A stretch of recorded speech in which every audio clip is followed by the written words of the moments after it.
1966, my uncle was down here, and when he walked into the Alamo, the first flag he saw on the wall was the tricolor of Ireland. And that started his interest in the Irish who sacrificed their life. The first time I went back to Ireland with my dad, we actually went to Donegal, to Rathmullen, and we actually saw the place where the Wild Geese left off, the flight of the Earls, and it was surreal. It's something that you study in history so much, as you actually see, the lake where they leave from, and you see the mountains around them, and you think, I'm heartsick for them. I already feel like I'm away from my home.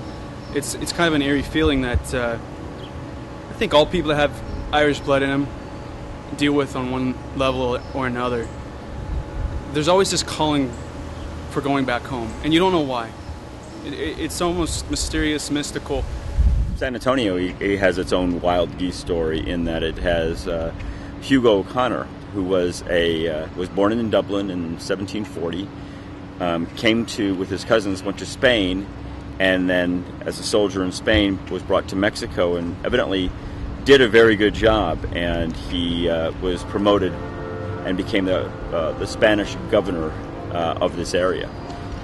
He was one of the people who planned all the missions that are in San Antonio, which the Alamo was originally one of the missions.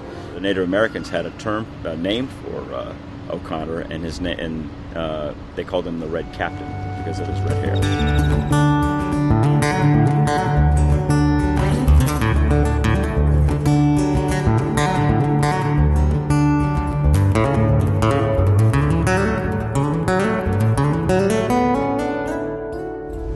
To be Irish anywhere in the world, I think, is to be an immigrant.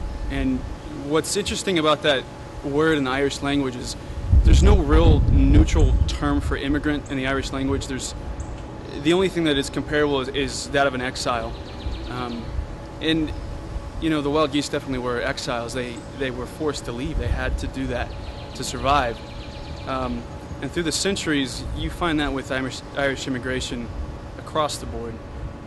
Not necessarily choosing to leave, but because of one reason or another, they had to leave. And so I think a lot of us that come from Irish descent, we can relate to that. And that's the story of the Wild Geese, unfortunately, until future generations. So I would work the soda booth at this festival, and that's when I first was introduced into the Irish heritage that is important here in San Antonio. And then the idea of seeing the Alamo, and as a kid growing up with Davy Crockett and John Wayne at the Alamo, and then to see it and to realize the Irish were such an integral part of defending it and sacrificing their lives to make Texas become independent from Spain and Mexico at the time. That was very important. And for 45 years we did a wreath laying at the Alamo to honor 140 plus people that died at the Alamo were Irish descent, and 40 of them were actually born in Ireland.